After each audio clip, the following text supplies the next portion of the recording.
ஈஸ்வர தத்துவம். பக்தர் ஒருவர் மகா சுவாமிகளிடம் சில சந்தேகங்கள் கேட்டார். முதலாவதாக, பக்தி விஷயமாக இன்னொரு கேள்வி கேட்டு தெரிந்து கொள்ள விரும்புகிறேன், கேட்கலாமா? மகா சுவாமிகள் கேட்டார். கேளுங்கள், என்ன விஷயம்? பக்தர் கூறினார். அநேக பக்தர்கள் ஸ்ரத்தை உள்ளவர்களாகவும் சாத்விகர்களாகவும் இருந்து வந்த போதிலும் தன்னுடைய உபாசிய தேவதையை தவிர வேறு எந்த தேவதையையும் தன் காது கேட்க யாராவது ஸ்துதித்தால் உடனே விவகாரத்திற்கும் வசவுக்கும் ஆரம்பித்து விடுகிறார்கள் என்பதை கவனித்திருக்கிறேன். இதை பொறுத்து கொள்ள முடியாமல் இருக்கும் மனோபாவம் வாஸ்தவமான பக்தியுடன் பொருந்துமா? மகா சுவாமிகள் கூறினார், பொருந்தாது, சந்தேகமே இல்லை. இம்மனோபாவம் நல்ல பக்தர்களிடம் இராது.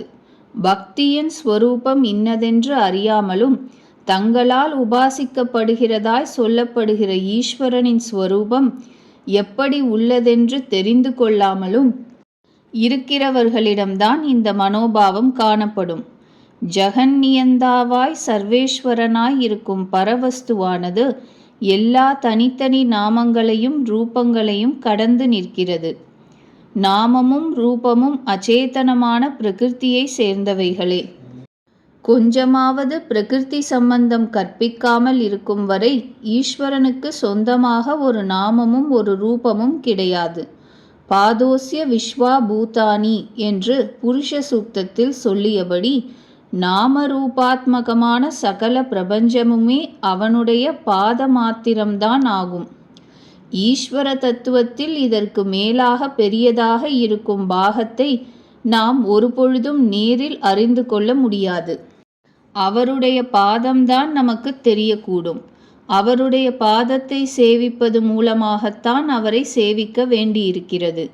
பிரபஞ்சத்தில் உள்ள தேவர்கள், பித்ருக்கள், மனுஷ்யர்கள், மிருகங்கள் முதலானவை அடங்கிய இதராம்சங்கள் விஷயத்தில் நாம் எப்படி நடந்து கொள்ள வேண்டும் என்றும் நம்மையும் எப்படி நடத்தி கொள்ள வேண்டும் என்றும் சாஸ்திரங்களில் சொல்லியபடி சரியாக நடந்து கொள்வதுதான் கர்மா எனப்படுகிறது. அதுவே ஈஸ்வரனின் பாத சேவை. அந்த பாதத்தில் ஊக்கத்துடன் இடைவிடாது சேவை செய்து நம் பக்தியினால் ஈஸ்வரனுக்கு திருப்தி ஏற்பட்டு நம்மை கைதூக்கி விட்டு நிறுத்தி அவருடைய முகத்தையே நேரில் பார்க்கக்கூடிய பதவியை கொடுத்தாரேயானால் அப்பொழுது அவர் நெற்றியில் இருப்பது கோபி சந்தனமா விபூதியாவென்று பார்த்து கொள்ளலாம்.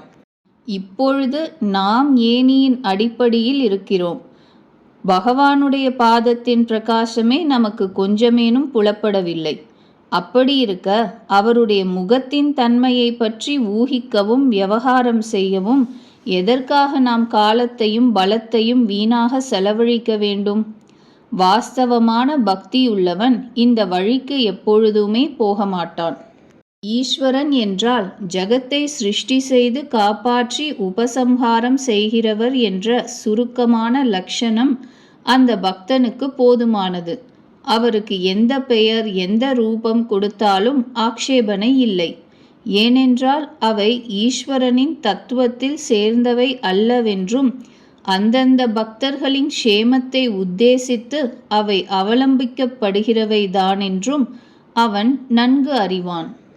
தன்னை குறித்து பகவானால் கட்டளையிடப்படும் ஆக்ஞைகள் அடங்கியதே வேதமென்றும் அவ்வேதத்தில் விதிக்கப்பட்ட கர்மாக்களை ஒழுங்காகச் செய்வதே பகவானுடைய அனுக்கிரகத்தை சம்பாதிக்க வழியென்றும் பகவதாராதனம் செய்வதற்கு தன்னால் சாத்தியப்படும் மார்க்கம் இது ஒன்றேதானென்றும் அறிந்திருப்பான். பக்தர் கேட்டார், சிவபக்தனாயிருப்பவன் ஜகத்தின் சிருஷ்டி ஸ்திதி சம்ஹாரங்களை செய்கிறவர் சிவனே என்றும் விஷ்ணு பக்தனாயிருப்பவன் விஷ்ணுதான் என்றும் அதே மாதிரி மற்றவர்களும் சொல்கிறார்களே. மகா சுவாமிகள் விளக்கினார். மேல் பார்வைக்கு அவ்விதம் தோன்றலாம். சிவபக்தனுடைய எண்ணத்தை கவனித்தால் ஜகத்தை சிருஷ்டி ஸ்திதி சம்ஹாரம் செய்வது ஒருவர்தான் என்றும் அந்த ஒருவரே சிவன் என்றும் ஏற்படும். ஜகத்தின் சிருஷ்டி ஸ்திதி சம்ஹார கர்த்தாவாக விஷ்ணுவோ வேறு யாருமோ இருப்பதாக அவன் ஒப்புக்கொள்ள மாட்டான். அந்த லக்ஷணம் பொருந்திய பரவஸ்து ஒன்றுக்கு மேல் பல உண்டென்றாவது அப்பலருக்குள் தன் சிவன் உத்கிருஷ்டமானவர் என்றாவது சொல்வது கிடையாது. அவன் நம்புவதும் சொல்வதும் என்னவென்றால், ஜகத்தின் சிருஷ்டி ஸ்திதி சம்ஹாரங்களுக்கு எல்லாம் ஒரே கர்த்தாவாக இருக்கிறவரே சிவன் என்பதுதான். அநேக ஈஸ்வரர்களை யாரும் ஒப்புக்கொள்கிறதே கிடையாது. ஒரு ஈஸ்வரர்தான் உண்டு. அவர்தான் ஜகத்தை சிருஷ்டி செய்து ரட்சித்து உபசம்ஹாரம் செய்கிறார். அவருடைய பெயர் சிவன்தான் என்று அபிப்பிராயம். பக்தர் கேட்டார், வாஸ்தவம்.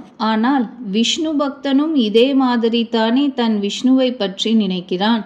அப்படியே தான் கணேசர், சுப்பிரமணியர், தேவி முதலானவர்களுடைய பக்தர்களும் பாவிக்கிறார்கள். இவர்களில் யார் சொல்வது சரி என்று ஒப்புக்கொள்கிறது? எல்லோருடைய எண்ணமும் சரியாயிருக்க முடியாதென்பது சித்தம்.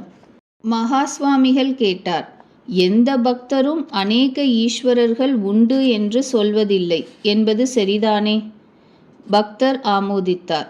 மகாஸ்வாமிகள் கேட்டார், எல்லோருமே ஈஸ்வரன் ஒருவன்தான் உண்டு என்று சொல்கிறார்கள் அல்லவா? ஈஸ்வரனை பற்றி சொல்லும் பொழுது அவர் ஜகத்தை சிருஷ்டி செய்து ரட்சித்து உபசம்ஹாரம் செய்கிறார் என்ற லட்சணத்தையும் எல்லோரும் ஏகரூபமாக ஒப்புக்கொள்கிறார்கள் அல்லவா? பக்தர் ஆமோதித்தார். மகாஸ்வாமிகள் தொடர்ந்தார், ஆனால் அந்த ஈஸ்வரனுக்கு பெயர் என்ன, ரூபம் என்ன என்பதில் மாத்திரம் வித்தியாசப்படுகிறார்கள். பக்தர் ஆமோதித்தார். மகாஸ்வாமிகள் மேலும் கேட்டார், அவர்கள் சொல்லும் ஈஸ்வர லட்சணத்தில் தவறுதல் இல்லை.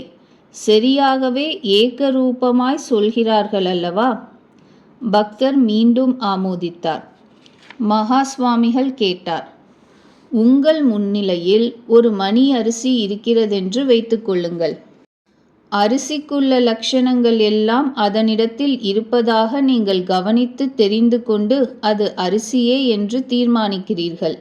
அந்த சமயத்தில் தமிழ் தெரிந்தவன் ஒருவன் வந்து அதற்கு பெயர் அரிசி என்றும், ஒரு கன்னடஸ்தன் அதற்கு பெயர் அக்கி என்றும், சம்ஸ்கிருதம் தெரிந்த பண்டிதர் ஒருவர் அதற்கு பெயர் தண்டுலம் என்றும் சொன்னால் உங்களுக்கு என்ன பாதகம்? மகாஸ்வாமிகள் மேலும் தொடர்ந்தார், நாமங்கள் பதார்த்தத்தின் ஸ்வரூபத்தில் சேராத பாஹ்யமான அம்சங்கள் என்று தெரியவில்லையா? நாம ரூபமயமான பிரபஞ்சத்தில் விவகார விஷயத்தில் அந்த நாமங்களுக்கு உபயோகம் இருக்கலாம். அதே மாதிரி ஜெகத் சிருஷ்டி ஸ்திதி சம்ஹார கர்த்தா என்கிற லட்சணம் இருந்ததேயானால் சிவன் என்று சொன்னால் என்ன, விஷ்ணு என்றால் என்ன, தேவி என்றால் என்ன, பெயர்கள் வித்தியாசப்பட்டாலும் லட்சியமாயிருக்கிற பதார்த்தம் ஒன்றுதானே. கன்னடம் சமஸ்கிருதம் தெரியாத தமிழன் அரிசி என்றுதான் சொல்ல வேண்டும். அக்கி என்றாவது தண்டுலம் என்றாவது ஒரு காலும் பெயர் கிடையாதென்று மிகவும் உறுதியாய் சொல்வான். அவனுக்கு பழக்கமுள்ள தமிழ் பாஷையில் அந்த பெயர்கள் கிடையாததினால் அவன் சம்பந்தப்பட்ட மட்டில் அவன் சொல்வது சரியே. ஆலோசனை செய்து செய்து பதார்த்தத்திலிருந்து பெயரை பிரித்து பார்க்க கற்றுக்கொள்ளும் வரை அவனுக்கு அப்பெயரே அப்பதார்த்தம் ஆகும். அப்பெயர் இல்லை என்று நீங்கள் சொன்னால் அப்பதார்த்தத்தையே மறுக்கிறீர்கள் என்று நினைப்பான். ஈஸ்வர தத்துவத்திலிருந்து ஒவ்வொரு நாமத்தையும் ரூபத்தையும் பிரித்து பார்க்க சக்தியற்ற பக்தன்தான் சண்டைக்கு வருவான். அவன் மனோநிலைக்கு அது சரிதான்.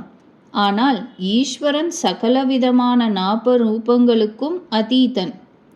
வாக்குக்கு எட்டாத ஸ்வரூபத்தோடு கூடிய ஈஸ்வரனை குறிக்கவே நாமங்கள் சாதனங்கள் ஆகின்றன.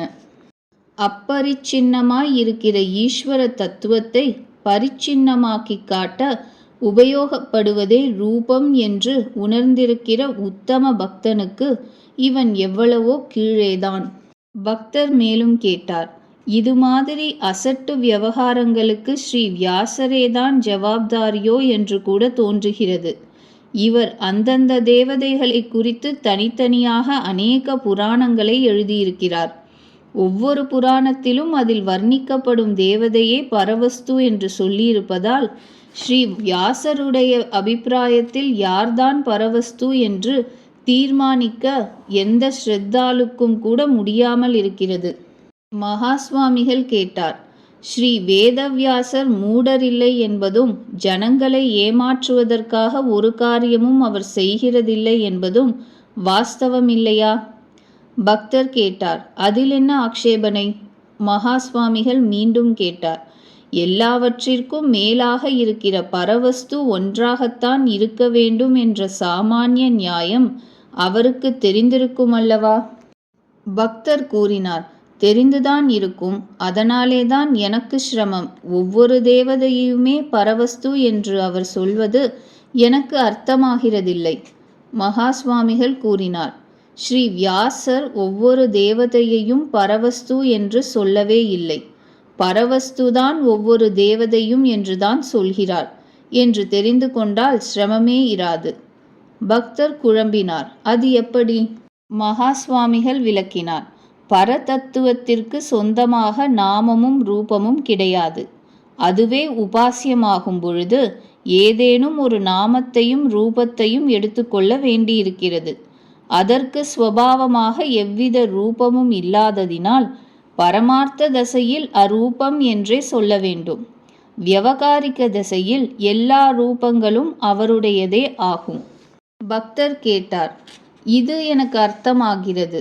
ஆனால் ஸ்ரீ வியாசர் ஒரு வியக்தியை உதாரணமாக சிவனை பற்றி சொல்லும் பொழுது பரதத்துவத்திற்குரிய விசேஷணங்களையெல்லாம் அம்மூர்த்திக்கு கொடுப்பதுடன் நிற்காமல் இதர தேவதா மூர்த்திகளுக்குள்ள விசேஷணங்களையும் இவருக்கே உள்ளவை போல் சொல்கிறார். பரதத்துவத்தின் உபசம்ஹார அம்சமாக சிவனை வர்ணிக்காமல் விஷ்ணுவும் பிரம்மாவுமே இவர்தான் என்றும் விஷ்ணுவும் பிரம்மாவும் இவருடைய அம்சம் அல்லது சந்ததியே ஆவார்கள் என்றும் சொல்லிவிடுகிறார். மகா சுவாமிகள் விளக்கினார். குடும்பத்தில் நடக்கும் ஒரு சாமானிய சம்பவத்தை கவனித்து பார்ப்போம். ஒரு பிரபுவுக்கு 4 குழந்தைகள். அதில் ஒரு குழந்தைக்கு பிறந்த நாள் கொண்டாடப்படுகிறது என்று வைத்துக்கொள்வோம்.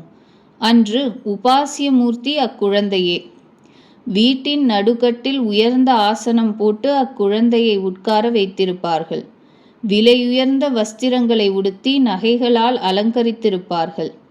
அன்று அந்த குழந்தையை விசேஷமாக அலங்கரிக்கும் பொருட்டு தாயாரும் மற்ற குழந்தைகளும் கூட தாங்கள் நித்தியம் போட்டுக்கொண்டிருக்கிற நகைகளை அன்று தற்காலிகமாக அக்குழந்தைக்கு போடுவதும் வழக்கமில்லையா? பக்தர் ஆமோதித்தார். மகா சுவாமிகள் தொடர்ந்தார். தங்கள் நகைகளை கொடுக்க வேண்டியிருக்கிறதே என்று தாயாரும் மற்ற குழந்தைகளும் கொஞ்சமேனும் வருத்தப்படுகிறதுண்டா? இன்று எல்லா நகைகளையும் இக்குழந்தை தரித்து கொண்டிருக்கிறதே என்று அவர்கள் அசூயைப்படுகிறதாவது உண்டா? பக்தர் கூறினார். கிடையாது. மகா சுவாமிகள் கேட்டார். இதே மாதிரி தங்களுக்கு பிறந்த நாள் வரும்பொழுது இக்குழந்தை சாதாரணமாக தரிக்கும் நகைகள் உட்பட எல்லோருடைய நகைகளையும் இதுபோல் தங்களுக்கு போட்டு நன்றாக அலங்கரிப்பார்கள் என்று அக்குழந்தைகளும் அறிந்திருக்கிறார்கள் அல்லவா? பக்தர் ஆமோதித்தார். மகா சுவாமிகள் மேலும் கேட்டார். இன்றைய தினம் இக்குழந்தை தாயாரிடத்தில் இருந்தும் மற்ற குழந்தைகளிடத்தில் இருந்தும் நகைகளை பிடுங்கிக் கொண்டதென்று யாரேனும் குற்றம் சொல்வார்களா? இன்று உபாசியமாக இக்குழந்தை சோபிக்க வேண்டும் என்பதற்காக இதரர்களுடைய நகைகளையும் கழற்றி போட்டு இதற்கு என்று பிராதான்யம் கொடுத்தது பக்ஷபாதம் என்று தகப்பனாரை யாரேனும் குற்றம் சொல்ல சாத்தியப்படுமா? பக்தர் கூறினார். முடியாது. மகா சுவாமிகள் தொடர்ந்தார். இத்தனை நகைகள் இவ்வளவு அலங்காரம் எல்லாம் யாருக்கு சொந்தம்? யாருடைய ஆளுகையில் இருக்கிறது? பக்தர் கூறினார். தகப்பனாருடையதுதான். மகா சுவாமிகள் கேட்டார். அப்படியே. ஆனாலும் அவர் எப்பொழுதாவது இந்த உடைகளையும் ஆபரணங்களையும் தரிப்பதுண்டா? பக்தர் கூறினார். கிடையாது. மகா சுவாமிகள் மேலும் கேட்டார். அதாவது எல்லாம் அவருக்கே சொந்தமாக இருந்த போதிலும் அவர் ஒன்றையும் தனக்கு உபயோகித்துக் கொள்கிறது இல்லை. அந்தந்த சமயத்தில் அவசியம் போல தன் குழந்தைகளை அலங்கரித்து பார்ப்பதிலேயே சந்தோஷம் அடைகிறார். பக்தர் ஆமோதித்தார். மகா சுவாமிகள் கூறினார். ஆகையால் எல்லா நகைகளும் அவருக்கே பாத்தியப்பட்டு இருந்த போதிலும் அவர் அவைகளை தரிப்பதில்லை. தன் சுவாதீனத்தில் பத்திரமாக இரும்பு பெட்டியில் வைத்திருக்கும் போதுதானா இந்த நகைகள் அவருக்கு சொந்தம்? குழந்தை தரித்து கொண்டிருக்கும் போது கூட பாத்தியதை அவரையே சேர்ந்ததுதான். பக்தர் ஆமோதித்தார். மகாஸ்வாமி மேலும் விளக்கினார். இப்பொழுது பிரகிருத்த விஷயத்தை காண்போம்.